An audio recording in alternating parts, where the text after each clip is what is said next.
Em aeroportos por todo o mundo. Está vendo um disco voador próximo ao C-17? Algo está acontecendo. Pilotos em terra relatam ter visto um OVNI. Linhas aéreas e agências do governo negam. Certamente acobertaram. Mas o áudio da torre mostra a verdade. Vimos há uma meia hora. Por que os OVNIs penetram em nosso espaço aéreo mais vulnerável?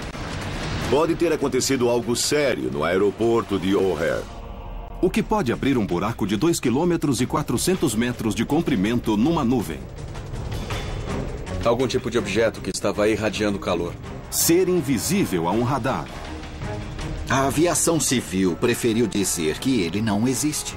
E até a olho nu. Tem coisas que podemos não ver, mas elas podem estar lá. Esse é o caso número 47206. Aliens no aeroporto. Tome cuidado com o OVNI.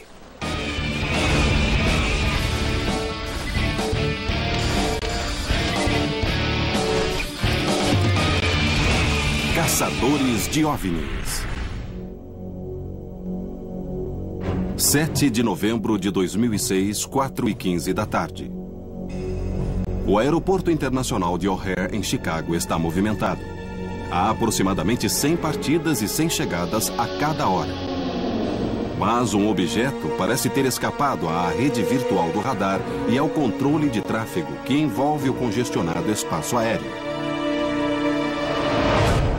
De acordo com testemunhas visuais, flutuando entre 300 e 580 metros, acima do portão C-17 do terminal da United Airlines, há um objeto em forma de disco cinza escuro de aproximadamente 1,80 a 9 metros de diâmetro.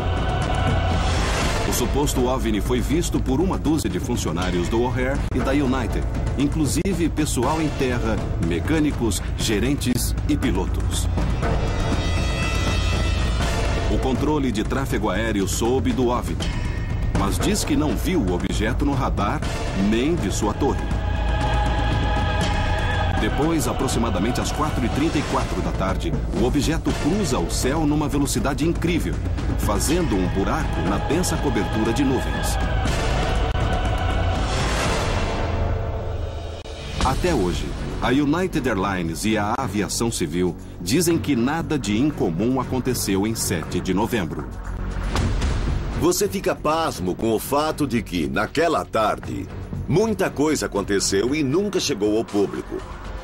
Como se todo mundo lá estivesse querendo varrer para debaixo do tapete. Todo o sistema de controle de tráfego aéreo em Chicago estava envolvido no que parece ser, para usar as palavras deles, uma visão de OVNI. As descrições que ouvimos dos mecânicos da United são de que era claramente uma nave sólida, seja o que for.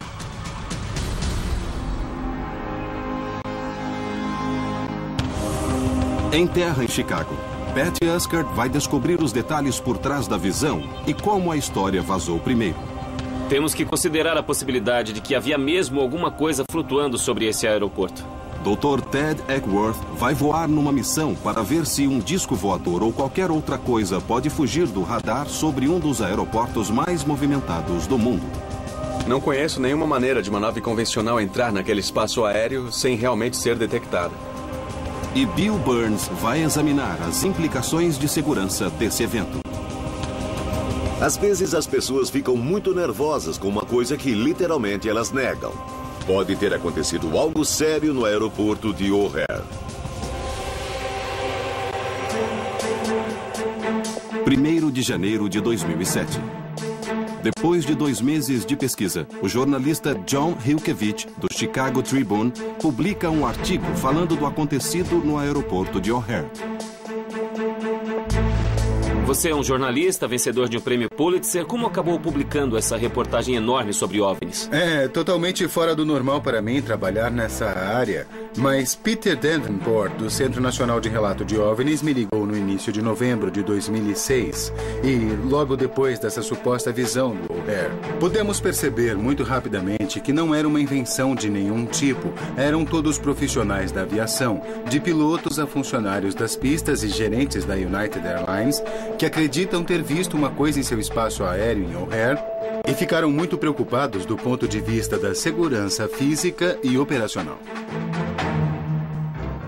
A pesquisa de John revela que em algum momento depois das 4 da tarde, um funcionário de pista da United no portão C-17 olha para cima e diz ter visto um disco cinza escuro que depois estimou ter aproximadamente 6,70 metros de diâmetro, voando de 300 a 570 metros do portão. Ele conta aos 2 mecânicos dentro do avião. Um gerente da United Airlines ouve o relato em seu rádio, sai de sua sala e ele também supostamente vê o objeto em forma de disco. Finalmente, 2 pilotos parados no portão também dizem ter visto o OVNI. Depois de aproximadamente 15 minutos, o disco acelera em direção às nuvens densas e deixa para trás um buraco, mostrando o céu azul acima. Mas por que o objeto não apareceu no radar e não pôde ser visto de uma torre de controle? A aviação civil se recusa a investigar.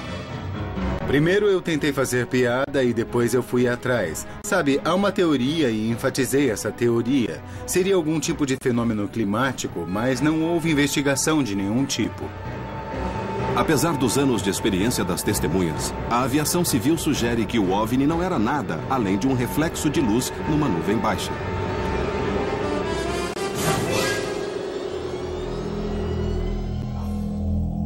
Por que a aviação civil preferiu ignorar testemunhas confiáveis como essas? Está no regulamento deles não identificar relatos de OVNIs e ele diz especificamente que se um membro do público ou qualquer outro vir o que acha ser um fenômeno aéreo não identificado, deve entrar em contato com o Centro Nacional de Relatos de OVNIs ou com as autoridades locais.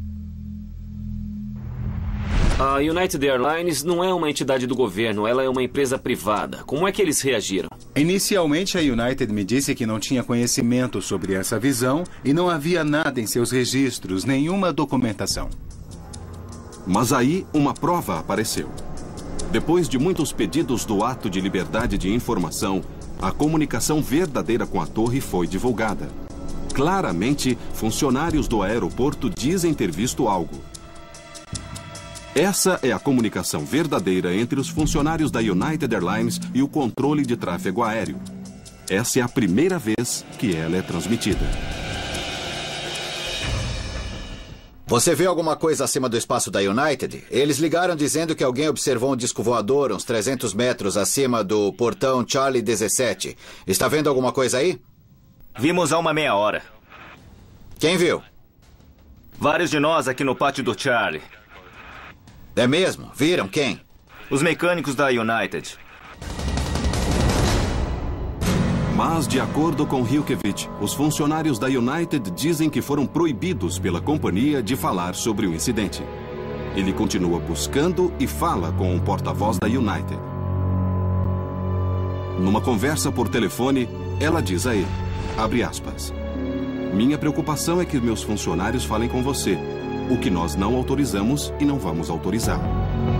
Nenhum dos funcionários podia ter o seu nome usado no jornal por causa de possíveis repercussões.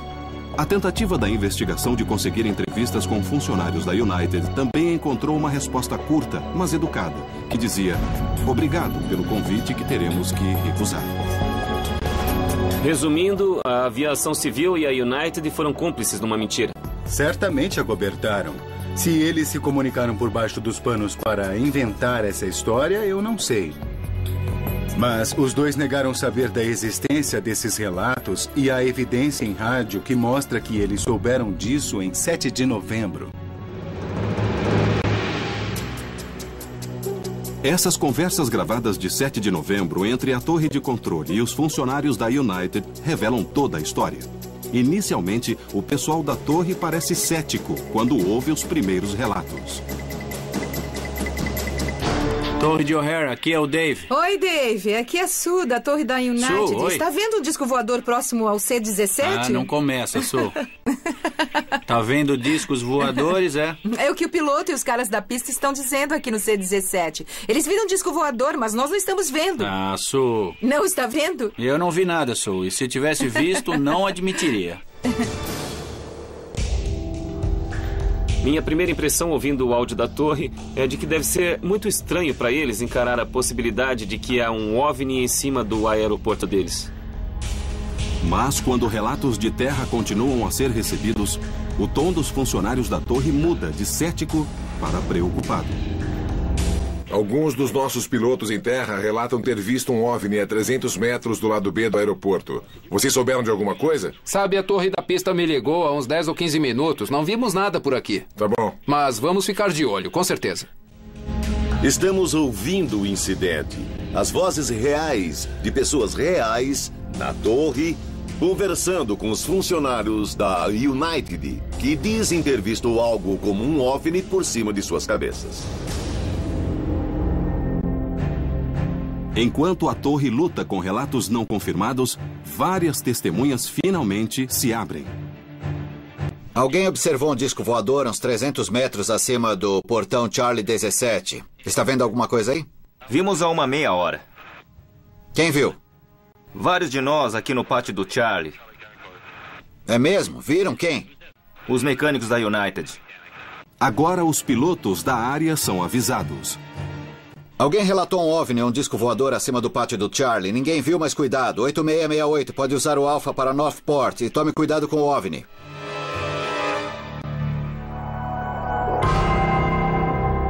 O incidente em O'Hare não é a primeira visão de um OVNI perto de um aeroporto. Em 1978, no aeroporto McCarran, em Las Vegas, pedestres e um piloto veem um OVNI em forma de disco, com luzes brancas brilhantes. E em 1997, por cima do aeroporto JFK, em Nova York, um 747 da Swissair quase bate num objeto cilíndrico branco brilhante que circulava em alta velocidade. Uma organização que fez uma profunda investigação das visões de 7 de novembro foi o NARCAP, o Centro de Relatos de Fenômenos Anômalos da Aviação Nacional. Como organização, o NARCAP lida exclusivamente com pilotos e controladores de tráfego aéreo que relatam fenômenos aéreos não identificados.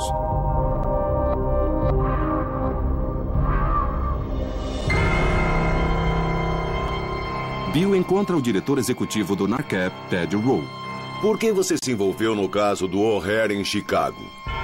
O caso O'Hare em Chicago envolveu um fenômeno aéreo não identificado que invadiu o espaço aéreo restrito de classe B por cima do terminal C do aeroporto e claramente representou um risco na segurança da aviação.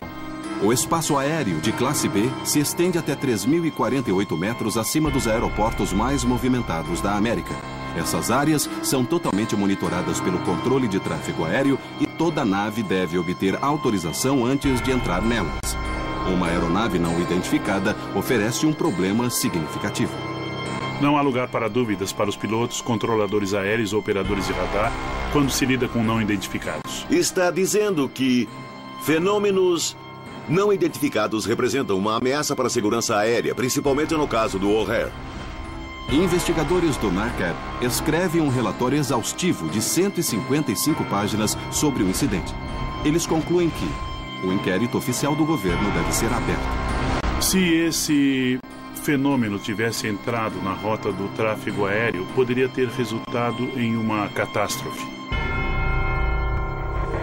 Como um objeto pode passar sem ser detectado por um dos espaços aéreos mais controlados e mais monitorados do mundo? Ted está prestes a fazer um voo no O'Hare para ver o quanto esse espaço é seguro. Será que algum tipo de nave poderia penetrar no espaço aéreo do O'Hare em Chicago? Enquanto um vídeo revela como contatos imediatos podem acontecer. A equipe está em Chicago, Illinois, investigando o relato de um OVNI em forma de disco que foi visto pelos funcionários da United Airlines em 7 de novembro de 2006 no Aeroporto Internacional de O'Hare. Illinois tem sido um imã de relatos de atividades de OVNIs nos últimos anos.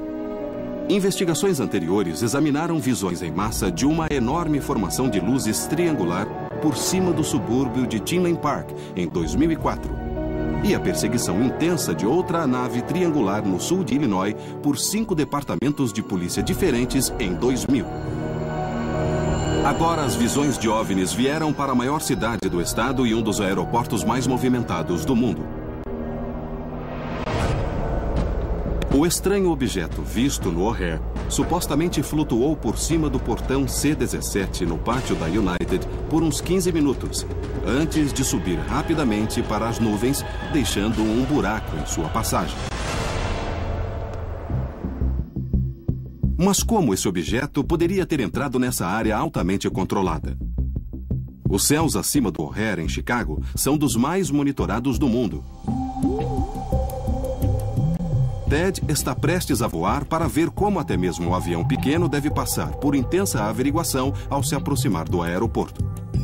O propósito do voo é testar se algum tipo de nave poderia ou não penetrar no espaço aéreo do O'Hare, em Chicago, sem passar por esses vários níveis do controle de tráfego aéreo e das coberturas de radares. O espaço aéreo controlado em torno do mundo é organizado como cilindros imaginários que ficam em torno dos aeroportos. Os cilindros ficam mais estreitos quando as aeronaves descem para altitudes menores e se aproximam do aeroporto. Se mapeados, eles parecem um bolo de casamento de cabeça para baixo. Em cada camada sucessiva do bolo, o grau de comunicação com a torre de controle e as exigências ao piloto aumentam. Scott Schweider, um instrutor de voo local, vai ajudar Ted a pilotar até o O'Hare. Entrar aí não vai ser fácil. Tá bom. Eles vão ter que mexer em muito tráfego por nós. Vai estar cheio. Ted vai sair do aeroporto executivo de Chicago a uns 16 quilômetros ao norte de O'Hare. Decolagem liberada. Lá vamos nós. Muito bem, prontos para partir. Depois de receber autorização da torre do executivo de Chicago, Ted sobe para 914 metros na base da terceira camada. Quando se aproxima de O'Hare, é contatado pelo controle de aproximação de Chicago antes de descer a 609 metros na segunda camada. Nessa camada, ele é constantemente observado pelo pessoal da torre e pelo radar. Ele recebe mais 2 contatos antes de alcançar a camada mais baixa, onde finalmente é entregue à torre de O'Hare. Em algum lugar entre 9.200 e 18.500 metros, passamos a torre de controle. Passem a 126.9, agora monitorando essa frequência. É uma passagem muito tranquila de controladores de tráfego. Eles nos veem no radar e veem nossa altitude e identificação. Agora que desceu passando por cada camada controlada, Ted pode aterrissar. Passamos pela pista, o que significa que terminamos a aterrissagem e viramos à esquerda ou à direita para entrar numa taxiway. Mas mesmo aqui, Ted é seguido e recebe instruções de outro controlador. 414, vire à direita seguindo para 070. O controle terrestre está na torre e tem uma visão de toda a área terrestre do aeroporto. Eles controlam todo o tráfego em terra. Com um sistema tão complicado, incluindo múltiplos controladores de tráfego aéreo, áreas restritas e controle terrestre, como algum objeto poderia voar sobre esse aeroporto sem ser rastreado por vários funcionários? Eu acho que não há como uma aeronave convencional entrar em Chicago, nem mesmo em nenhum espaço aéreo totalmente controlado sem ser detectada. Sem funcionários em terra, nem pilotos para falar, outras testemunhas são importantes para confirmar a visão em O'Hare. E Sam Maranto, diretor da Rede Mútua de OVNIs de Illinois, tem uma. O que queremos é uma testemunha que seja totalmente independente da aviação civil e da United Airlines. Bem, Pat, acho que temos a testemunha. A testemunha de Sam diz que estava num carro dirigindo para O'Hare quando percebeu algo no céu.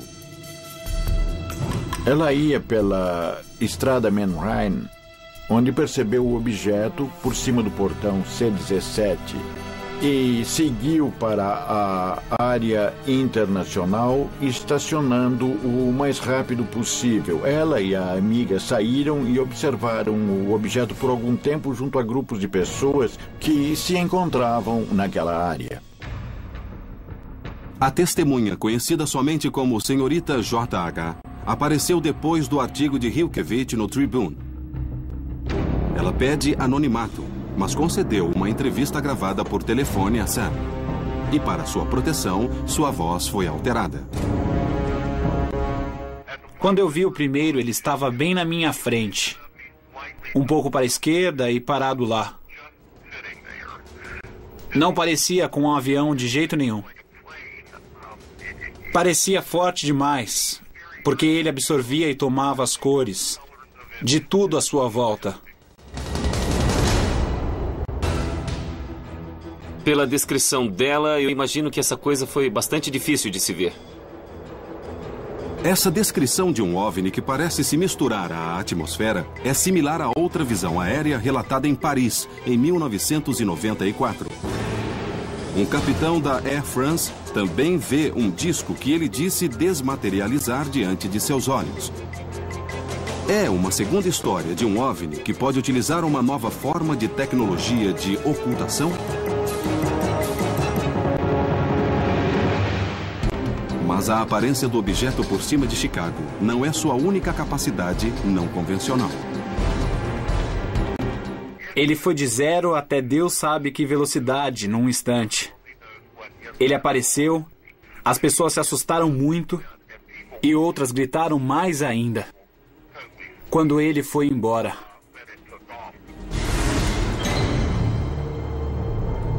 As reações são muito fortes. Gritam, urram. Por que você pensa? Que coisa pode fazer isso?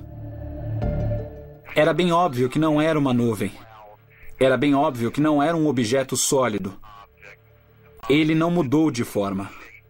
Obviamente não era um balão que estava sujeito ao vento. Ele não se movia com o vento. Não foram umas luzes que pareceram estranhas à noite, nem nada disso. Foi uma visão diurna, bastante clara. Isso foi oficialmente explicado como um fenômeno climático pela aviação civil, mas JH disse que não era uma nuvem, que não se movia como o vento, que não era um balão. Ela diz que era uma nave bastante sólida e estruturada. Sem dúvida nenhuma, essa mulher viu exatamente a mesma coisa que o pessoal da United viu. Ela descreve essencialmente uma nave estranha em forma de disco que voou e daí fez um furo nas nuvens. Eu acredito que eles viram a mesma coisa. Com testemunhas exigindo anonimato, a investigação vai até um controlador de tráfego aéreo que estava na torre de O'Hare naquele dia. Alguém observou um disco voador uns 300 metros acima do portão Charlie 17. E ele vai falar pela primeira vez na televisão. Os funcionários da United Airlines viram um objeto estranho.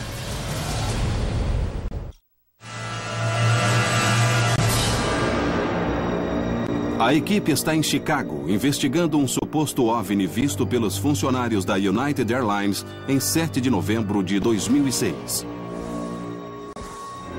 A aviação civil, alegando falta de evidências visuais ou no radar, se recusa a investigar. A United Airlines fez uma investigação interna e o repórter John Hilkevich confirma que eles proibiram os funcionários de falar em público a respeito.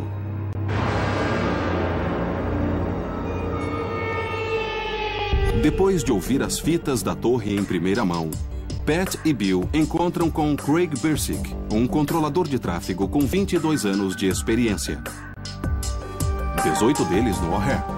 Craig controlava o tráfego terrestre em 7 de novembro de 2006. Ele vai falar sobre isso na TV pela primeira vez. Nas fitas, é Craig que pergunta se outros aviões viram o OVNI relatado pelo C-17. 5668, câmbio. 5668 na escuta. Olha pela sua janela. Você vê alguma coisa acima do espaço da United? Eles ligaram dizendo que alguém observou um disco voador.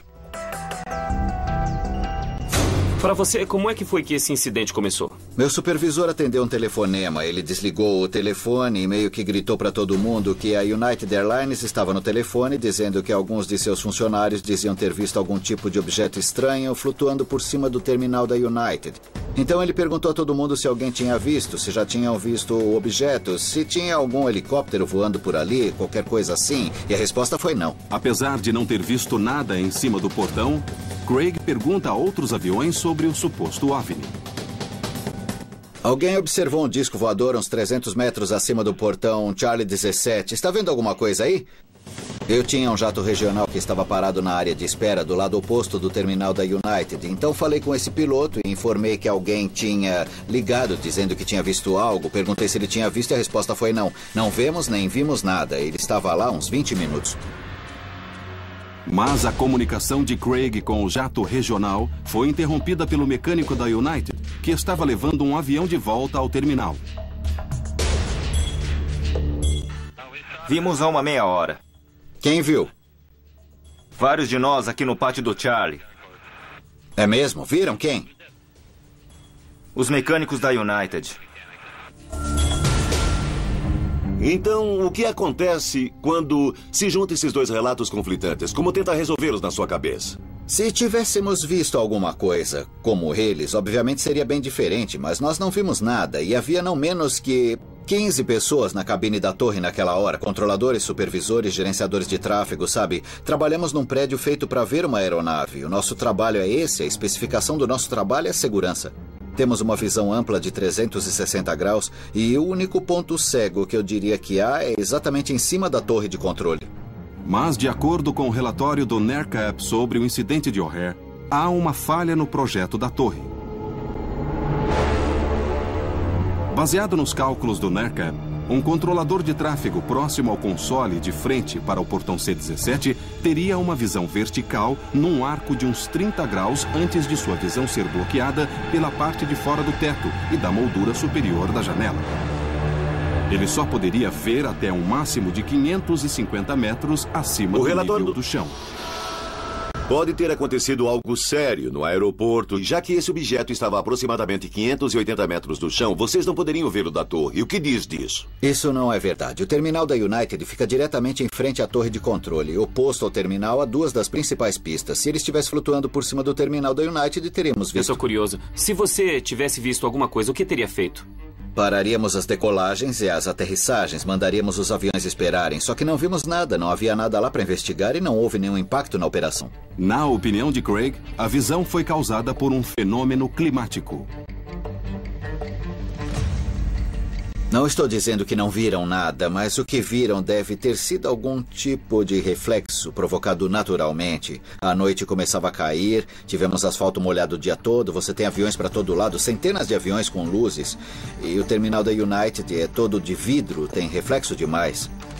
Eu sei que o Craig acredita que nada aconteceu, mas eu tive a chance de conversar com John Hilkevich, que esteve em terra conversando com as testemunhas. Elas são bastante confiáveis, eram pessoas experientes, elas todas falam sobre algo que claramente era um objeto definido.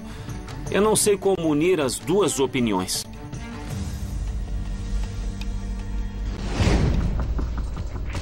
Mas um detalhe final do incidente de O'Hare pode ser o mais significativo. De acordo com as testemunhas, o OVNI subiu rapidamente, formando um buraco na nuvem acima, por onde eles puderam ver o céu azul. Não é a primeira vez que testemunhas das supostas visões de OVNIs relatam ter visto buracos estranhos feitos nas nuvens. Em Newfoundland, em 1947, em Warwickshire, na Inglaterra, em 1977 e recentemente em 2002 em Ventura, Califórnia. Ted encontra o meteorologista William Puckett, um dos autores do relatório do NERCAP sobre o OVNI de Chicago. As testemunhas que dizem ter visto esse fenômeno na formação das nuvens estavam olhando diretamente para cima ou horizontalmente para o lado? Pelo que eu soube, elas estavam olhando para frente. Logo depois do objeto ter feito uma subida repentina, elas viram esse buraco na nuvem e viram o céu azul. Pelo histórico meteorológico, quais eram as nuvens mais altas naquele dia? Pudemos determinar que as nuvens mais altas estavam aos 3.000 metros. Se o OVNI entrar nas nuvens a 580 metros e depois passar por elas até 3.000 metros, o buraco é de uns 2.400 metros de comprimento. Então está dizendo que temos esse buraco cilíndrico de 2.400 metros de altura. Que tipo de energia seria preciso para converter isso assim no ar? Essa quantidade de evaporação, em 1 ou 2 segundos, precisa de uma quantidade de energia astronômica. Por algumas estimativas, uns 100 megawatts de energia seriam necessários para gerar calor suficiente para criar um buraco desse tamanho. Comparando os motores de um 747 impulsionando a aeronave de umas 180 toneladas, rápido o suficiente para bater a velocidade do som, usaria apenas uns 60 megawatts, praticamente metade da energia do que atravessou as nuvens em Chicago. Só há duas maneiras de introduzir calor numa coluna de nuvens assim. Pode ser um objeto que irradiava calor enquanto subia, ou poderia estar a bem mais que a velocidade da luz, um impulso eletromagnético que aqueceria a coluna de ar. E essa é a única possibilidade que posso imaginar que seria plausível, porque as descrições dizem que aconteceu rápido assim. Com a habilidade do objeto de escapar do radar, a habilidade de se misturar à atmosfera e a habilidade de fazer um buraco de 2.400 metros através de nuvens densas, a nave claramente demonstra extraordinária característica. Mas o incidente de O'Hare não é a única história sobre um OVNI avançado entrando num espaço aéreo supostamente seguro.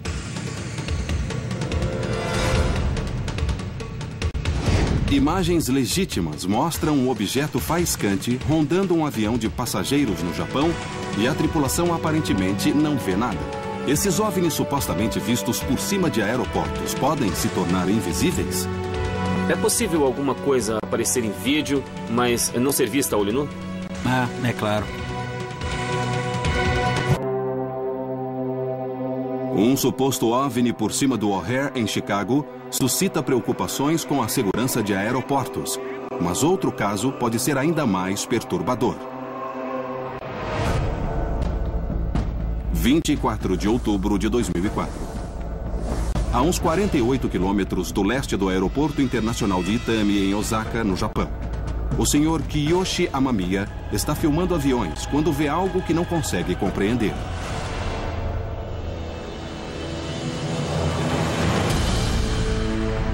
Sua gravação nunca foi mostrada em público. Ela nunca foi transmitida pela TV. Um objeto faiscante parece estar em rota de colisão com um avião que se aproxima. A luz parece passar perigosamente perto da asa. A câmera segue o objeto enquanto sua forma se modifica. Primeiro parece uma bola sólida e quente. Depois, uma segunda fonte de calor se materializa. Finalmente, depois de 3 minutos, o objeto começa a sumir e depois desaparece.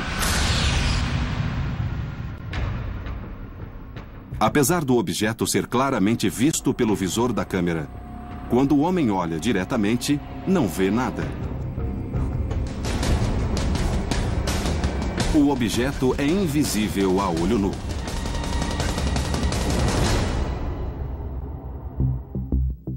O diretor do NERCAP, Ted Rowe, e o investigador William Puckett chamaram a atenção dos caçadores de OVNIs sobre incursões em aeroportos.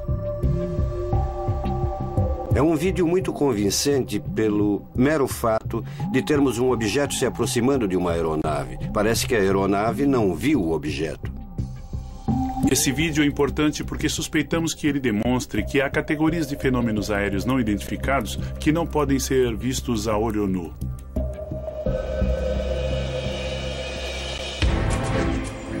Mas essa não é a primeira vez que um vídeo captura uma coisa que parece ser invisível.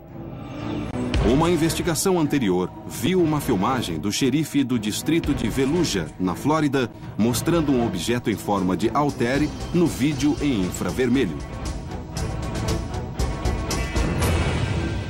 O objeto também estava sobre um aeroporto e também era invisível a olho nu.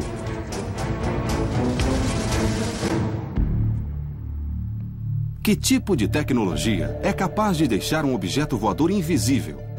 E por que a câmera pode ver o que não podemos? Pat encontra com Ted e o Dr. Peter Morse, do Departamento de Física da Universidade de Santa Mônica, para descobrir. Eu estou procurando respostas científicas. É possível que algo apareça em vídeo, mas não seja visto a olho nu? É claro, a luz visível é uma parte do espectro eletromagnético e só vemos uma pequena parte dele, mas há todas as outras partes do espectro eletromagnético, os raios gama, os raios X, ondas de rádio e infravermelhos. Nossos olhos não veem partes do espectro. Talvez essas sejam partes que não podemos ver. E se você usa uma câmera de vídeo assim, ela não é igual ao olho humano. Então captura a informação do que vemos e do que não vemos com o nosso olho. Ted acredita numa explicação para o objeto por cima do Japão ser visível à câmera, mas não ao operador dela. É porque ele podia emitir luz infravermelha. O olho humano só pode ver uma pequena parte do espectro eletromagnético. A luz infravermelha está além desse alcance. Mas algumas câmeras de vídeo são mais sensíveis e podem ver mais do que o olho é capaz de ver, inclusive a luz infravermelha. Esta é a nossa lanterna infravermelha. Ela tem uma fonte de luz aqui que só emite infravermelho. Você não vai poder ver a olho nu. Se olhar aqui, estou piscando a lanterna direto no plástico. Então tá ligado agora? Totalmente. Não, não tô vendo nada. Olha pela câmera. Ele tá segurando claramente a lanterna. Tá, eu tô vendo que tá ligada. O infravermelho é usado em várias tecnologias diferentes. Os militares usam lasers infravermelhos para guiar mísseis que buscam calor em direção ou para longe de alvos. E a NASA usa para transmitir informação através de milhares de quilômetros no espaço. O que isso sugere é que se o objeto no vídeo japonês emite luz infravermelha, ele pode ser capaz de projetar uma forma de comunicação ou uma forma de armamento e pode ser um perigo significativo perto de um aeroporto. A coisa que podemos não ver, mas elas estão lá. Quer dizer, há uma relação definitiva entre essas imagens em vídeo do avião japonês e o objeto visto no O'Hare, em Chicago. Como objetos se infiltram em espaços aéreos seguros sem serem vistos? Análises digitais do vídeo de Osaka podem finalmente fornecer uma resposta ao mistério em torno dessas visões em aeroportos. A velocidade estaria além da de qualquer aeronave que temos. Vários funcionários no Aeroporto Internacional de O'Hare, em Chicago, dizem ter visto um objeto em forma de disco. Mas a torre de controle e o radar não viram nada. Uma esfera luminosa é filmada no Japão e parece passar perigosamente perto de um avião de passageiros, mas não pode ser vista a olho nu. Esses supostos OVNIs demonstram capacidades avançadas que impedem que eles sejam vistos ou detectados? Ted chamou o analista de imagens, Terence Mason, para tentar identificar o objeto desconhecido. Eu percebi que ele chega bem perto da asa. Aquele avião não pode estar a mais de 300 metros. Está bem perto. Mesmo. Se pudermos determinar que o objeto estava ao lado da aeronave, significa que estava a menos de 300 metros de distância. Terence isola, define e dá zoom o máximo possível na ponta da asa. Mas a imagem é inconclusiva. Aos meus olhos, eu diria que estava atrás da asa. O que você acha? Para mim, parece que o objeto está entre a aeronave e nós. Está mais perto. Estamos definitivamente no limite da informação disponível na imagem. Sem saber a localização do objeto em relação ao avião, o cálculo da velocidade do objeto vai ajudar a dar pistas adicionais. A primeira coisa que vou fazer é estabilizar aquela aeronave enorme que está em primeiro plano na imagem e assim podemos isolar o objeto e julgar a velocidade relativa de nossa esfera que cruza o quadro. A imagem estabilizada faz o avião aparecer congelado no espaço. A trajetória real de voo do objeto e o movimento pela aeronave podem agora ser medidos com precisão. Ele aparece em 1 segundo de vídeo, passa no que parece ser 2 distâncias da ponta de uma asa à outra. Faz de 106 a 121 metros por segundo, o que dá 800 quilômetros por hora. Ted estima que se o objeto estava na mesma altura que o avião, ele se movia a uns 800 quilômetros por hora. Se estava mais perto, ele ia a uma distância menor no mesmo tempo. Quer dizer que seria mais lento. Mas se estava longe, poderia ser mais rápido que tudo já criado por humanos. Então temos uma contradição aqui. Se ele estivesse mais perto de nós e dentro de razoável velocidade, poderíamos ver a estrutura.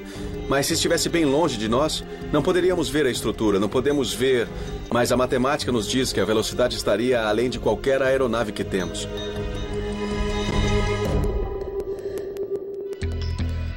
Terence também pode provar que o objeto está se distanciando da câmera. Ele claramente está desaparecendo na distância, está sendo afetado pela distorção atmosférica, a névoa está dissipando, você vê a saturação de cor cair e tudo é consistente com um objeto que se move à distância. Isso exclui jatos militares ou helicópteros porque eles estariam perto demais e seriam identificáveis em vídeo. E outra característica também elimina tudo o que é convencional. Quando o objeto supostamente estaria bem próximo de nós, ele parece uma única esfera. Quando está no meio do caminho, parecem dois pontos diferentes de fontes de luz muito próximos. E depois, quando vai desaparecendo, elas se unem num só ponto. Porque ele passaria de uma única esfera quando está perto, e quando está bem no meio, seriam duas. E depois, mais adiante, voltaria a ser uma de novo. Isso não faz sentido. Ainda não sabemos o que é e eu não sei se poderemos tirar uma conclusão definitiva sobre isso.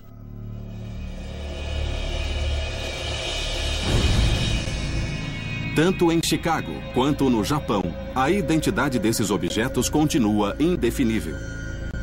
Um escapa do radar e supostamente usa mais energia que um 747 para abrir 2.400 metros de nuvens, enquanto o outro se mantém invisível e pode voar em velocidades além de qualquer aeronave conhecida. Se tecnologias como essas não podem ser identificadas no sensível espaço aéreo, quais são as repercussões? Bill encontra com o ex-ministro da Defesa britânico Nick Poole, que foi responsável pela investigação e pesquisa de OVNIs para o governo britânico. Não importa o que os OVNIs são. Não importa se você é cético ou crente, se tem algo não identificado operando no espaço aéreo restrito e controlado. Então é uma questão de segurança aérea. Alarmado pela recusa da aviação civil americana em investigar o incidente em O'Hare, Pope escreve um artigo no New York Times, intitulado Ameaças Voadoras Não Identificadas, em julho de 2008. Um ceticismo saudável sobre viajantes do espaço extraterrestres levam as pessoas a desconsiderar as visões de OVNIs sem pensar um segundo. Mas nos Estados Unidos, isso se traduz em superdependência dos dados do radar e indiferença a todos os tipos de aeronaves não identificadas. O que quer que sejam esses objetos, por estarem no espaço aéreo comercial, temos que levá-los muito a sério. Se não estamos interessados em algo a não ser que ele se comporte como uma aeronave convencional, isso nos torna vulneráveis tanto ao terrorismo quanto à espionagem.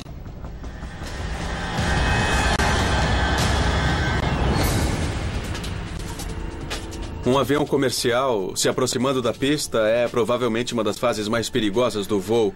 E assim, a possibilidade de algum tipo de interferência bater numa aeronave nessa fase do voo é realmente um perigo enorme.